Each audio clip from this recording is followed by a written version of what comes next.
Chapitre 4 de l'incarnation du Christ. La plénitude des temps était arrivée.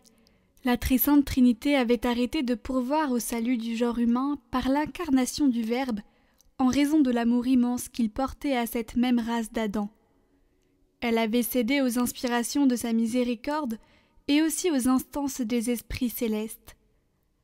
Alors la bienheureuse Vierge Marie, étant revenue à Nazareth, le Dieu Tout-Puissant appela l'archange Gabriel et lui dit « Va retrouver notre très chère fille Marie, l'épouse de Joseph, celle que nous aimons au-dessus de toutes les créatures, et dis-lui que mon fils a été charmé de sa beauté et qu'il se l'est choisi pour mère. Demande-lui qu'elle l'accueille avec joie, parce que j'ai résolu d'opérer par elle le salut du genre humain tout entier, et que je veux oublier l'injure qui m'a été faite. Ici, vous aurez soin et vous vous souviendrez, ainsi que je vous l'ai dit en commençant, de vous rendre présente par la pensée à tout ce qui se fait et à tout ce qui se dit. Essayez donc de vous imaginer Dieu et de le contempler, autant toutefois que vous le pourrez, car il est incorporel.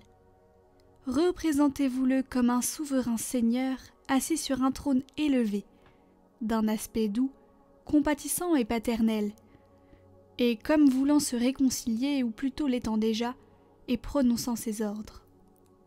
En même temps, figurez-vous Gabriel, la joie et l'allégresse sur le visage, à genoux, les regards humblement et respectueusement baissés, et recevant avec la plus vive attention la mission de son maître. Gabriel, se levant donc plein de bonheur et de joie, s'envola des hauteurs du ciel, et en un moment se transporta sous la figure d'un homme, près de la Vierge Marie, qui était retirée dans la chambre de sa petite maison. Cependant, il ne vint pas tellement vite, qu'il ne fut déjà prévenu par le Seigneur, et il trouva la très sainte Trinité qui avait déjà précédé son message. Vous devez savoir, en effet, que l'œuvre sublime de l'incarnation fut l'ouvrage de toute la Trinité, bien que la personne du Fils fût seule incarnée, de la même manière que si, pendant qu'une personne passe une tunique, les deux autres l'aidant et soutenant les manches, l'assistaient de chaque côté. Regardez bien maintenant, et écoutez tout comme si vous y assistiez vous-même. Quelle fut grande alors, et quelle doit l'être aujourd'hui dans votre méditation, cette humble petite maison, où de telles personnes sont assemblées, et où s'accomplissent de tels événements. Car, bien que la Sainte Trinité soit partout, cependant elle se trouva là d'une façon toute particulière, à cause de son opération toute spéciale. Gabriel, le fidèle messager, entra donc près de la Vierge Marie et lui dit « Je vous salue, pleine de grâce. Le Seigneur est avec vous. Vous êtes bénie entre toutes les femmes. » Et elle, troublée, ne répondit rien. Son trouble n'était pas un trouble coupable, et il n'était pas causé par la vision, car elle était habituée à voir souvent des anges. Mais selon le récit de l'Évangile, elle fut troublée à cause de ces paroles et en pensant à la nouveauté de cette salutation inaccoutumée pour elle. À entendre les 3 grands éloges qui lui étaient donnés, cette humble Vierge ne pouvait point ne pas éprouver de trouble. L'ange la nommait pleine de grâce et disait que le Seigneur était avec elle et qu'elle était bénie entre les femmes. Or les humbles ne peuvent entendre leur louange sans rougir et sans être déconcertés. Son trouble venait d'une honnête et vertueuse confusion. Elle se mit aussi à douter de la vérité de ses paroles, non pas qu'elle ne crût pas que l'ange ne disait pas vrai, mais parce que c'est le propre des humbles de ne pas examiner leurs vertus, mais de s'attacher plutôt à considérer leurs défauts, de manière à pouvoir toujours avancer en sainteté, en jugeant très petite une grande vertu et en estimant très grand un léger défaut. C'est pourquoi, par modestie, par prudence autant que par crainte, elle ne répondit rien. Et d'ailleurs, qu'aurait-elle pu répondre? Apprenez par cet exemple à garder le silence et à aimer à vous taire. C'est une utile et éminente qualité. La Sainte Vierge écouta 2 fois avant de répondre une seule, parce que pour une Vierge, il est détestable de parler beaucoup.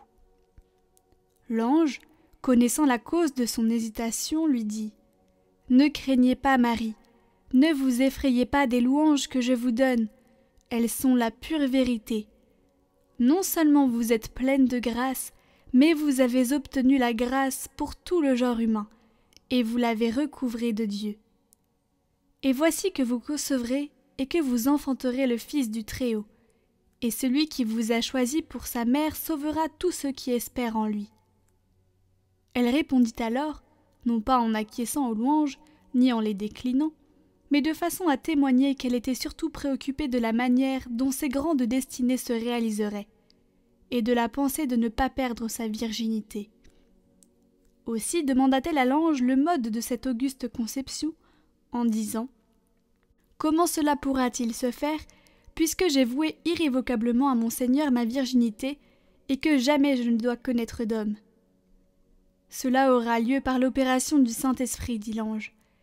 Il vous remplira de sa vertu d'une manière toute particulière, et vous concevrez tout en gardant votre virginité. C'est pourquoi votre fils sera appelé le Fils de Dieu, car rien n'est impossible à Dieu. Et voyez votre parente Élisabeth, elle était vieille et stérile, et voilà 6 mois que, par la grâce de Dieu, elle a conçu un fils. Considérez ici, et pour Dieu, méditez comment toute la très sainte Trinité est là, attendant la réponse et le consentement de sa fille bien-aimée, regardant avec amour et délice sa pudeur, sa conduite et ses paroles. Et aussi, comme l'ange s'adresse à elle avec sagesse et discrétion, se tenant incliné et respectueux devant sa souveraine, le visage calme et serein, exécutant fidèlement son ambassade et observant attentivement les réponses de Marie, pour qu'il puisse les reporter exactement et accomplir en cette œuvre merveilleuse la volonté du Seigneur. Et enfin, comme Notre-Dame se tient humble et craintive, la figure couverte d'une modeste pudeur, en présence de l'ange, et comme surprise des paroles qu'il lui adresse, elle ne s'en exalte et ne s'enorgueillit pas. Toutes ces magnificences qu'elle entendait dire d'elle, et telles que personne n'en avait jamais dû ouïr de pareilles, elle les rapportait toutes à la grâce divine. Apprenez par son exemple à être humble et pudique, car sans ces qualités, la virginité est de peu de valeur. Cependant, la très prudente Vierge Marie se laisse aller à la joie, et elle acquiesce aux paroles de l'ange. Et comme il est contenu dans les révélations, elle fléchit le genou avec une profonde dévotion, et joignant les mains, elle dit « Voici la servante du Seigneur, qu'il me soit fait selon votre parole. » Et immédiatement, le Fils de Dieu entra dans le sein de la Vierge Marie, et y prit chair tout entier, bien qu'il restât aussi tout entier dans le sein du Père.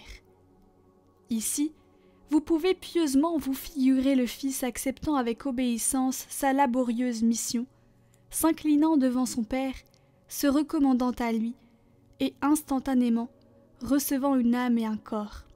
Le voici donc homme parfait, dans tous les linéaments de son être extérieur, mais encore tout petit, afin qu'il pût croître et grandir naturellement comme les autres enfants dans le sein de sa mère.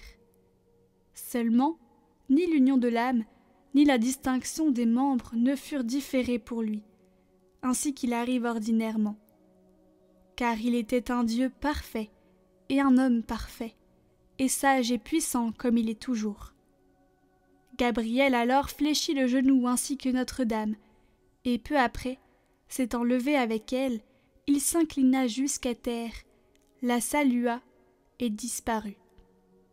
De retour dans la patrie, il y raconta tout, et ce fut une joie et une fête nouvelle et une immense allégresse. Quant à Notre-Dame, tout enflammée et plus brûlante que jamais de l'amour de Dieu, ayant senti qu'elle avait conçu, elle s'agenouilla et rendit grâce au Seigneur de cette haute faveur, le suppliant humblement et dévotement qu'il daignât l'instruire pour qu'elle pût accomplir sans faute tout ce qu'elle devait à son Fils. Vous considérerez à ce sujet quelle est la grandeur de la solennité de ce jour. Vous vous réjouirez dans votre cœur et vous vous livrerez à l'allégresse. Car aujourd'hui c'est la fête de Dieu le Père qui a célébré les noces de son Fils avec la nature humaine, à laquelle le Fils s'est uni inséparablement. Aujourd'hui, c'est la fête nuptiale du Fils, et la fête de sa naissance dans les entrailles de sa mère. Plus tard viendra celle de sa nativité, hors du sein virginal. Aujourd'hui, c'est la fête de l'Esprit Saint, à cause de cette œuvre merveilleuse et unique de l'incarnation dont il a été l'auteur. Et c'est aujourd'hui qu'il a commencé à témoigner sa bonté singulière au genre humain. Aujourd'hui, c'est la fête glorieuse de Notre-Dame, qui a été prise et reçue pour fille par le Père, pour mère par le Fils, pour épouse par l'Esprit Saint. Aujourd'hui, c'est la fête de toute la cour céleste, parce qu'aujourd'hui commence la réparation de ses ruines. Aujourd'hui, c'est encore bien plus la fête de la nature humaine, parce qu'aujourd'hui s'inaugure son salut, sa rédemption et la réconciliation du monde entier, parce qu'elle est exaltée et déifiée. Aujourd'hui, le Fils rend une obéissance nouvelle au Père pour accomplir notre salut. Aujourd'hui, sortant des hauteurs du ciel, il s'élance comme un géant dans les carrières et se referme dans l'enclos du sein virginal.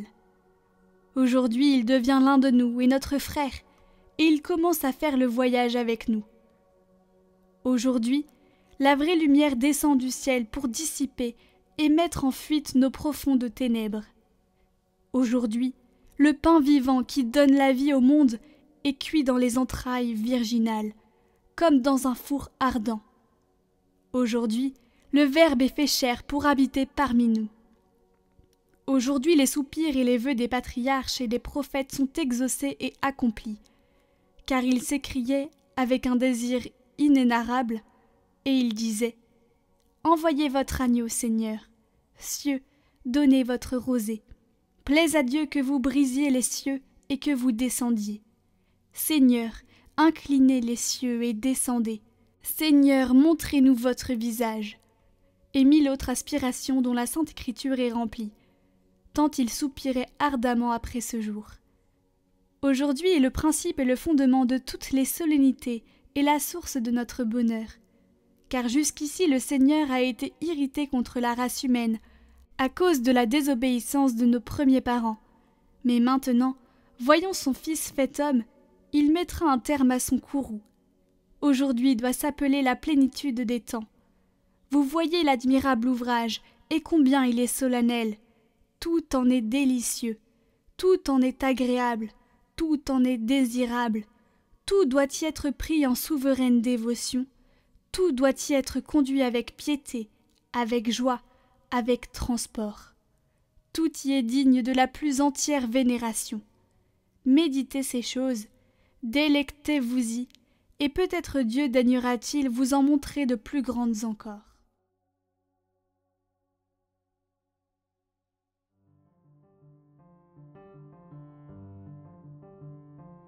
Les œuvres visuelles que vous voyez dans ces vidéos sont toutes réalisées pour Catoglade, spécialement pour l'occasion de ce parcours des méditations de la vie du Christ. Une œuvre par chapitre représentant une scène qui sera en vente en édition limitée de 5 à 10 exemplaires numérotés. Vous pouvez les commander sur notre site internet en lien en description. Soutenez la mission Catoglade.